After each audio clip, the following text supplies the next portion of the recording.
Everyone, कैसे हैं प्यारे बच्चे। आज की क्लास में आप सभी का बहुत बहुत स्वागत है। 12th क्लास की फिजिक्स में चैप्टर नंबर 15 नाभिकीय भौतिकी है वो अपना चल रहा है।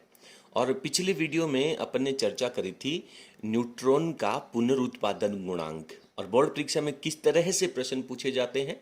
एक एक टॉपिक को, एक एक प्रश्न को, उसके एक एक आंसर को अपन ने डिस्कस किया था।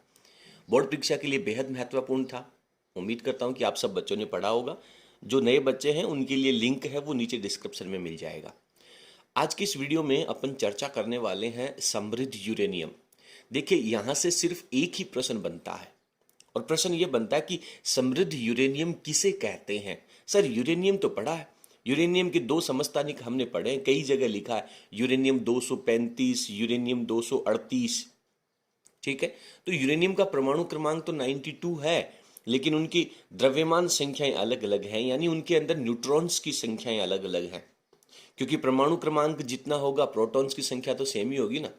तो समृद्ध यूरेनियम क्या होता है आपको फील करना है। क्वेश्चन का आंसर पढ़ने से पहले अपने दिमाग को 5 मिनट के लिए इसके लिए स्टडी करना है कि यार समृद्ध यूरेनियम क्या हो सकता है। समृद्ध क्यों नाम दिया गया। समृद्ध का मतलब होता है संपन्न। चलिए पढ़ते हैं परिभाषा। प्रकृति में यूरेनियम जो है वो दो समस्थानिक यूरेनियम 235 और यूरेनियम 238 दो समस्थानिकों के रूप में यूरेनियम है वो प्रकृति में पाया जाता है। ठीक है, तो इसमें यूरेनियम 235 जो है, मैं आपको एक बात और बता दूं, आपकी जो पाठ्य पुस्तक है उसके अंदर ये जो डेफिनेशन लिखी गई है समृद्ध यूरेनियम की, ये आपकी थोड़ी सी गलत लिखी गई है। पेज नंबर 361 के ऊपर आप थोड़ा ध्यान देकर के वहां से पढ़ेंगे तो थोड़ा सा वहां पे मिस्टेक लिखा गया। क्या मिस्टेक है वो भी मैं बता दूंगा। यहाँ पे इनकी जो वैल्यू है वो उल्टी लिखी गई है, यानी यूरेनियम 238 की वैल्यू है उसको 0.7 लिखा गया है। इसलिए मैं आपको करेक्शन बता देता हूँ पहले, ताकि बाद में आप अपनी नोटबुक में मैच करेंगे और फिर कहेंगे कि अरे सर आपने तो गलत लिखवा दिया। ठीक है ना। चलिए, तो प्रकृति में यूरेनियम जो है वो दो समस्थानिकों के रूप में पाया जाता है, एक यूरेनियम 235 और एक यूरेनियम 238। अब वो जो 235 यूरेनियम है वो मात्र 0.7% ही होता है प्रकृति में, यानी 1% से कम होता है। और यूरेनियम 238 है वो 99.3% तक पाया जाता है। तो किसकी मात्रा ज्यादा हुई। सर, यूरेनियम 238 की हुई। तो फिर अपने को नाभिकीय विखंडन की अभिक्रिया के अंदर ज्यादा ऊर्जा प्राप्त करने के लिए यूरेनियम का ये वाला समस्थानिक काम में ले लेना चाहिए, क्योंकि ये तो प्रचुर मात्रा में है, आसानी से उपलब्ध हो जाएगा। अरे ये तो बहुत ही महंगा हो गया ना यार, ये तो उपलब्ध ही नहीं है प्रकृति में। जितना यूरेनियम है उसका भी 0.7% ही है। ठीक है, तो कितने दिनों तक आप इससे ऊर्जा प्राप्त करोगे, ये तो बहुत थोड़ा सा है, लेकिन इससे ऊर्जा प्राप्त कर लेनी चाहिए। परंतु अपने सामने एक समस्या आ जाती है। यूरेनियम 238 जो है उसके ऊपर जब मंद न्यूट्रॉनों से अटैक किया जाता, प्रहार किया जाता है, जो नाभिकीय विखंडन में आपने पढ़ा था, यूरेनियम 238 के नाभिक के ऊपर जब न्यूट्रॉन का प्रहार किया जाता है तो विखंडन नहीं होता है। यानी यूरेनियम 238 जो है, जो 99.3% मात्रा में पाया जाता है, वो तो विखंडन ही नहीं करता है। तो फिर क्या करता है। इसके लिए मैंने यहां पे लिखा है कि यूरेनियम 235 है, उसके ऊपर जब मंद गति के न्यूट्रॉन से बौछार की जाती है तो उसका विखंडन हो जाता है। परंतु प्रकृति में यूरेनियम 235 की प्रतिशत मात्रा कम होने के कारण विघटन प्रतिशत कम होता है।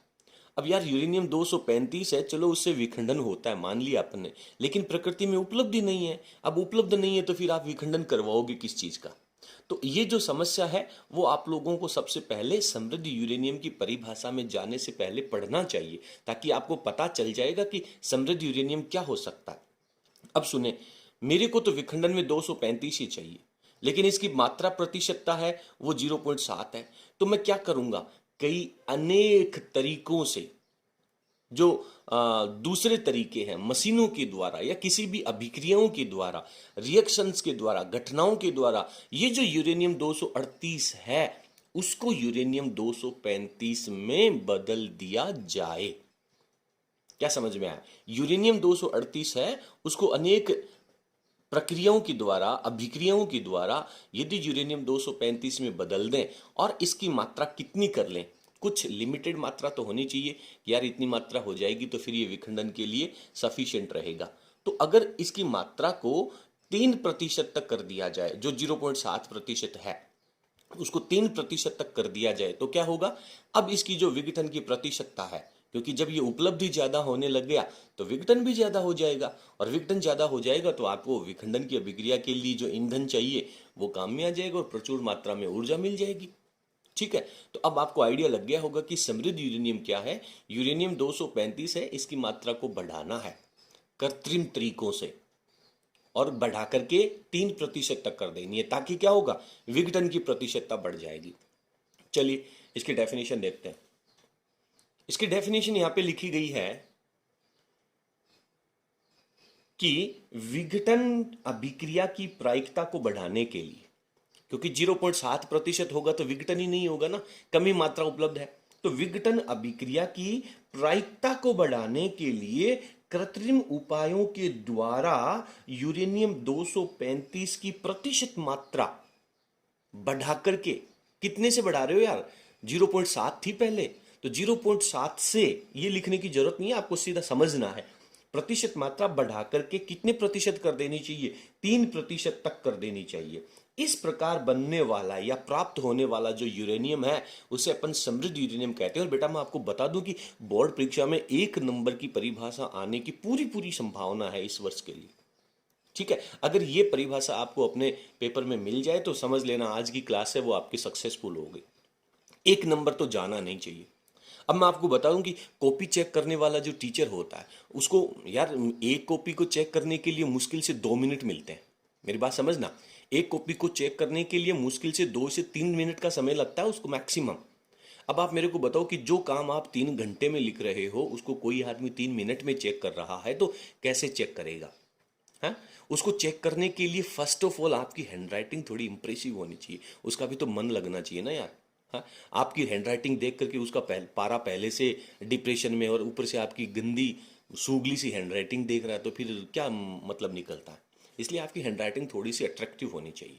उसके बाद में हर प्रश्न में, हर आंसर में कुछ कीवर्ड्स होते हैं, जो कीवर्ड्स एग्जामिनर को चाहिए, अगर वो कीवर्ड्स उसको नजर आ जाते हैं तो फिर समझ लीजिए कि आपका काम हो जाता है। तो जैसे इस प्रश्न के अंदर यूरेनियम 235 की प्रतिशत मात्रा बढ़ा करके 3%, अगर ये 3% उसको नजर आ गया, या फिर आप ये कह लीजिए कि विखंडन अभिक्रिया की प्रायिकता बढ़ाने के लिए, दो चीजें हैं। विखंडन अभिक्रिया की प्रायिकता बढ़ाने के लिए यूरेनियम 235 की जो मात्रा वो 3% तक कर देना ही समृद्ध यूरेनियम कहलाता है। ठीक है, तो सिंपल सी डेफिनेशन है, इसलिए आप लोगों को अभ्यास करना है, प्रैक्टिस करनी है। चलिए, तो उम्मीद करता हूं कि आपको समृद्ध यूरेनियम की जो डेफिनेशन है वो बहुत अच्छे से समझ में आ गई होगी। फटाफट स्क्रीन को पॉज कर लें और इसको लिख लें, आगे चलते हैं। इसके बाद में अपन बात करते हैं कि अभिक्रियाएं जो हैं, देखिए विखंडन अभिक्रिया की बात कर रहा हूं मैं, नाभिकीय विखंडन, जिसमें आपने पढ़ा कि एक भारी नाभिक है वो टूट करके 2 हल्के नाभिकों में टूट जाता है और प्रचुर मात्रा के अंदर ऊर्जा प्राप्त होती है, अपार मात्रा के अंदर। लेकिन आपने जब न्यूट्रॉन पुनरुत्पादन गुणांक देखा था, जो कि 3 तरह का होता है, के का मान 1 से छोटा, 1 के बराबर और 1 से बड़ा, तो वहां पर आपने देखा कि उस न्यूट्रॉन पुनरुत्पादन गुणांक के आधार पर आपने 2 नाम और भी लिखे थे।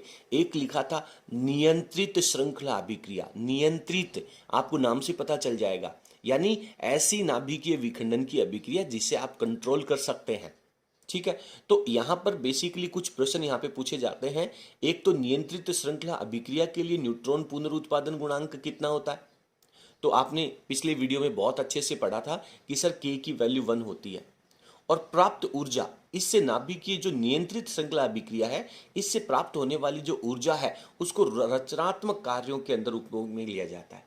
रचनात्मक कार्यों का मतलब है कहीं अच्छे कार्यों के लिए, इलेक्ट्रिसिटी बनाने के लिए, या कहीं भी एक्सपेरिमेंट्स के अंदर कुछ अच्छा करने के लिए। फॉर एग्जाम्पल परमाणु भट्टी के अंदर, तो मैं यहां से ये कहना चाहता हूं कि परमाणु भट्टी है वो किस सिद्धांत पे कार्य करता है, तो आपको लिखना होगा नियंत्रित श्रृंखला अभिक्रिया। ठीक है, चलिए इसके बाद में है अनियंत्रित श्रृंखला अभिक्रिया। अनियंत्रित श्रृंखला अभिक्रिया का मतलब क्या है, जब आप एक विखंडन हो जाएगा तो न्यूट्रॉनों का उत्पादन बहुत ज्यादा मात्रा में हो जाएगा और अचानक से बहुत सारे नाभिक के जो पार्टिकल्स हैं, नाभिक हैं यूरेनियम के, उनका विखंडन होगा और प्रचुर मात्रा के अंदर एनर्जी मिलेगी, और फिर आप उसको कंट्रोल भी नहीं कर सकते। तो ये जो अनियंत्रित श्रृंखला अभिक्रिया है ये कहाँ होती है? परमाणु बम के अंदर होती है। तो नियंत्रित श्रृंखला अभिक्रिया और अनियंत्रित श्रृंखला अभिक्रिया की डेफिनेशन भी पूछ सकता है आपसे। बहुत इजी पेपर आता है, तो हद से ज्यादा इजी पेपर आता है। तो हालांकि मैं उम्मीद नहीं करता हूं कि परिभाषा आ जाए, बट आपसे पूछ सकता है। दैट टाइम जब नियंत्रित श्रृंखला अभिक्रिया की बात करें तो इसकी परिभाषा लिखने के बाद में ये दो महत्वपूर्ण लाइनें आप जरूर लिखेंगे। और अनियंत्रित में ये दोनों महत्वपूर्ण, एक इसमें न्यूट्रॉन पुनरुत्पादन गुणांक लिखेंगे और एक इसका एग्जाम्पल लिखेंगे। ठीक है, अभिक्रियाओं की जो डेफिनेशंस हैं वो आप लोगों को अच्छे से याद हो गई होंगी कि वह ऐसी अभिक्रिया जिसमें यूरेनियम 235 के नाभिक का विघटन होने के बाद न्यूट्रॉनों की जो संख्या है वो यदि नाभिक में भाग लेने वाले संख्या के बराबर हो तो इस अभिक्रिया को आप नियंत्रित कर सकते हैं। इसे नियंत्रित श्रृंखला अभिक्रिया कहते हैं। इस तरीके से आप अपने शब्दों में लिख लीजिए। मुझे पता है कि आप सब लोग आराम से अच्छे तरीके से लिख सकते हैं। चलिए पहले इसको लिख लीजिए, फिर आगे चलते हैं। इसके बाद में एक बहुत महत्वपूर्ण प्रश्न है जिसे द्रव्य बूंद मॉडल कहते हैं। और जो मैथमेटिक्स के स्टूडेंट्स हैं, नॉन मेडिकल के जो स्टूडेंट हैं, जो फिजिक्स पढ़ रहे हैं, वो इसको आप बहुत डीपली आगे बीएससी क्लासेस की जब फिजिक्स पढ़ेंगे दैट टाइम आप इस द्रव्य बूंद मॉडल यानी लिक्विड ड्रॉप मॉडल को बहुत अच्छे से पढ़ने वाले हैं। यहाँ पे केवल इसका थोड़ा सा इनिशियल पार्ट दिया गया। देखिए मैं आपको इसकी थोड़ी सी भूमिका बता देता हूं कि द्रव्य बूंद मॉडल है वो कहाँ बताया जाता है। आपने पढ़ा कि यूरेनियम 235 है, उसके नाभिक पे जब एक न्यूट्रॉन का आप अटैक करेंगे तो वो यूरेनियम का नाभिक है वो दो छोटे छोटे नाभिकों में विघटित हो जाता है। तो एक बड़ा नाभिक दो छोटे छोटे नाभिकों में जब टूटेगा तो उसके बीच की जो घटना है, एक बड़े नाभिक का दो छोटे नाभिकों में नाभिक के विखंडन में टूटने की जो घटना है, उसको थोड़ा सा प्रोसेस करके आप उसको थोड़ा सा स्लो मोशन में देखना चाहते हैं कि एक नाभिक है वो दो नाभिकों में कैसे टूटता है, क्या क्या घटनाएं होती हैं, कैसा कैसा आकार लेता है वो नाभिक। तो उसी को बताने के लिए द्रव्य बूंद मॉडल दिया गया। और ये दो वैज्ञानिक बोर एवं व्हीलर, इन दोनों ने मिलकर के ये एक्सपेरिमेंट किया था। तो इनके नाम भी, बेचारों ने इतनी मेहनत करी है तो यार अपना तो नाम याद करने का कायदा बनता है ना। चलिए, तो इसकी कहानी अपन बाद में पढ़ेंगे, पहले मैं आप लोगों को इसका डायग्राम बता देता हूं। अच्छा, इसे द्रव्य बूंद मॉडल क्यों कहते हैं?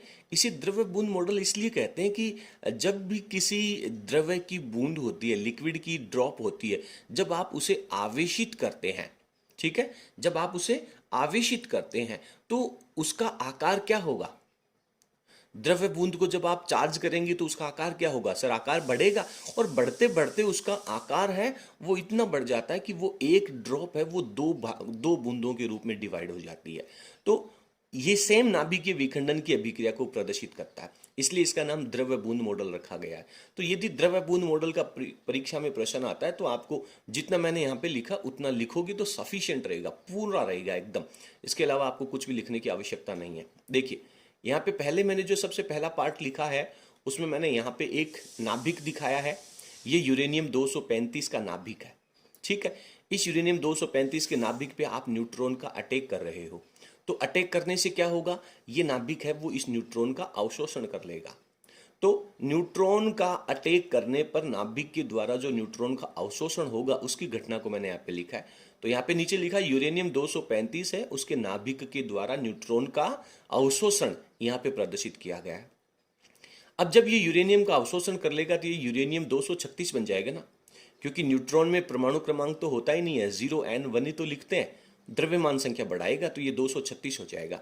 तो इस न्यूट्रॉन की एनर्जी जब ये नाभिक लेगा तो इस नाभिक के अंदर के जो न्यूक्लियॉन है इसकी जो ऊर्जा उनको मिलेगी तो ये पूरा नाभिक वाइब्रेट करने लग जाएगा, कंपन करने लग जाएगा, बहुत तेज कंपन करने लग जाएगा। जैसे बुखार होती है ना तब आदमी में कैसे वाइब्रेशन होता है, या फिर ये से समझ लीजिए कि जब बहुत ज़्यादा ठंड लगती है ना तो आदमी में कैसे वाइब्रेशन होता है। और ये तो पुराने एग्जाम्पल हो गए यार वाइब्रेशन के। वाइब्रेशन का अच्छा एग्जाम्पल तो आजकल मोबाइल हो गया ना, मोबाइल कैसे वाइब्रेट करता है, वैसे जैसे ही इस नाभिक को ये न्यूट्रॉन मिलेगा तो ये वाइब्रेट करने लग जाएगा, ठीक है। और वाइब्रेट जब करेगा तो इसकी जो शेप है वो थोड़ी सी अंडाकार हो जाती है, गोलाकार से। तो यहाँ पे लिखा है अवशोषण के पश्चात बने यूरेनियम 236 में तीव्र कंपन होता है, बहुत तेज कंपन होता है और ये अंडे के आकार का बन जाता है। तो ये डॉटेड लाइन है वो इसके वाइब्रेशन को प्रदर्शित कर रहा है। तो ये वाइब्रेशन कुछ समय के अंदर, कुछ समय का मतलब कोई ज़्यादा घंटे में समय नहीं लेता, माइक्रो सेकेंड्स के अंदर ये जो नाभिक है वो आपको ऐसे डंबल के शेप में, बीच में से टूटने वाले के शेप में से नजर आने लगता है। तो यहाँ पे लिखा है कूलाम बलों के कारण नाभिक है वो डंबल की आकृति ग्रहण कर लेता है। बायोलॉजी के स्टूडेंट्स ने भी ऐसा डायग्राम कहीं ना कहीं बायोलॉजी में तो देखा है। अच्छा, कहाँ आपने ऐसा एग्जाम्पल देखा है, ऐसा चित्र कहाँ देखा है? जो बायोलॉजी के स्टूडेंट्स हैं वो मेरे को कमेंट सेक्शन में जरूर लिखेंगे कि ऐसा ऐसा कुछ डायग्राम, इसके मिलता जुलता डायग्राम हमने कहीं ना कहीं तो बायोलॉजी में पढ़ा है। तो ये नाभिक है वो दो भागों में टूटने वाला होता है और ये चारों तरफ जो डॉटेड है वो इसके वाइब्रेशन को प्रदर्शित करता है। तो ये आपको इसका चित्र बनाना होगा, ठीक है। इसके बाद में क्या होगा? इसके बाद में ये जो डंबल का आकार है वो इस तरह से टूट करके दो नाभिकों में टूट जाएगा और ये जो दोनों नाभिक हैं वो यहाँ इस अवस्था में, प्रारंभ में जब वो बने ही हैं तो उनका आकार थोड़ा सा अंडाकार होगा। तो नाभिक का टूटना यहाँ पे प्रदर्शित किया गया है और कुछ समय के अंदर यानी माइक्रो सेकेंड्स के अंदर ही ये वापस राउंड शेप में आ जाते हैं। इनका साइज है वो इस भाग लेने वाले नाभिक से छोटा होना चाहिए और फिर ये किसी भी दिशा में गति कर सकते हैं, ठीक है। तो ये विखंडन उत्पाद हैं जो गति कर रहे हैं, जो किसी भी दिशा में गति कर रहे हैं लेकिन संवेग संरक्षण के नियम का पालन करेंगे। तो ये डायग्राम आप लोगों को द्रव्य बूंद मॉडल का यदि बड़ा प्रश्न आता है 2 नंबर का, दैट टाइम आपको इसके साथ में समझाना है, आने की पूरी पूरी संभावना रहती है, ठीक है। अब अपने इसके नीचे इसकी कहानी में क्या लिखा है वो भी मैं आपको बता देता हूँ। पहले आप वीडियो की स्क्रीन को पॉज करके और ये जो डायग्राम्स हैं इनको आप अच्छे तरीके से तैयार कर लीजिए, ठीक है। जितना मैंने नोटबुक में नोट्स में लिखा है इतना अगर आप लिखेंगे तो 100% आपको पूरे मार्क्स मिलेंगे। और मैं आपको बता दूं, पूरा विश्वास दिलाता हूं कि अपने नोट्स में से आपको 56 नंबर का पेपर मिल जाएगा, ठीक है। अब हो सकता है कि किसी न्यूमेरिकल में थोड़ा सा डाटा चेंज कर दिया जाए, किसी भी क्वेश्चन को थोड़ा सा घुमा दिया जाए, तो वो आप लोगों को समझना। मैंने हर क्वेश्चन को जितना विस्तार से समझना चाहिए, परीक्षा में पूछे जाने की संभावनाएं होती हैं, हर तरीके से प्रयास किया, ठीक है। चलिए आगे चलते हैं। तो नीचे अपने यहाँ पे लिखा है बहुत शॉर्ट फॉर्म में, आप समझ जाओगे कि जब भारी यूरेनियम 235 का नाभिक है वो न्यूट्रॉन का अवशोषण करता है, यहाँ की कहानी। तो क्या होगा? न्यूक्लियोनों से संबंध स्थितिज ऊर्जा, इसके अंदर की जो न्यूक्लियन है उनकी जो स्थितिज ऊर्जा है, स्थितिज ऊर्जा नाभिक की आंतरिक ऊर्जा में बदल जाती है। इनके अंदर की जो स्थितिज ऊर्जा है वो नाभिक के अंदर एनर्जी के रूप में बदल जाएगी। और एनर्जी के रूप में बदलने का मतलब है उनके अंदर कुछ एक्स्ट्रा एनर्जी आ जाएगी और फिर वो वाइब्रेट करने लग जाएंगे, बदल जाती है, जिससे नाभिक भीषण कंपन करने लगता है। फिर पहले डंबल आकृति ग्रहण करता है, डंबल आकृति ग्रहण कर 2 भागों में टूट जाता है। तो आपको ये पूरा अलग अलग स्टेटमेंट बनाने की जरूरत नहीं है कि पहले वो डंबल की आकृति ग्रहण करेगा, उसके बाद में वो 2 अंडाकार आकृतियों में टूटेगा और फिर वो 2 गोलाकार आकृति बनाएंगे। सिंपल आप यहाँ पे लिख सकते हैं कि डंबल की आकृति ग्रहण करके और 2 भागों में टूट जाता है। तो इसके साथ ही ये आपका जो लिक्विड ड्रॉप मॉडल है, द्रव्य बूंद मॉडल का टॉपिक है, ये आपका यहाँ पे कंप्लीट हो जाता है। आप इसको अच्छे तरीके से समझ लीजिए, लिख लीजिए। जो भी आपको समझना है, किसी भी प्रकार का कोई डाउट है तो वो आप हमें कमेंट सेक्शन में लिख दीजिएगा, हम उसको सॉल्व करने का पूरा प्रयास करेंगे, ठीक है। उम्मीद करता हूँ कि आपको हमारा आज का टॉपिक अच्छे से समझ में आया होगा। चलिए आज की क्लास में इतना ही, बहुत बहुत धन्यवाद। यदि आपको हमारा वीडियो पसंद आया तो प्लीज़ आप इसे लाइक ज़रूर करें। Thank you.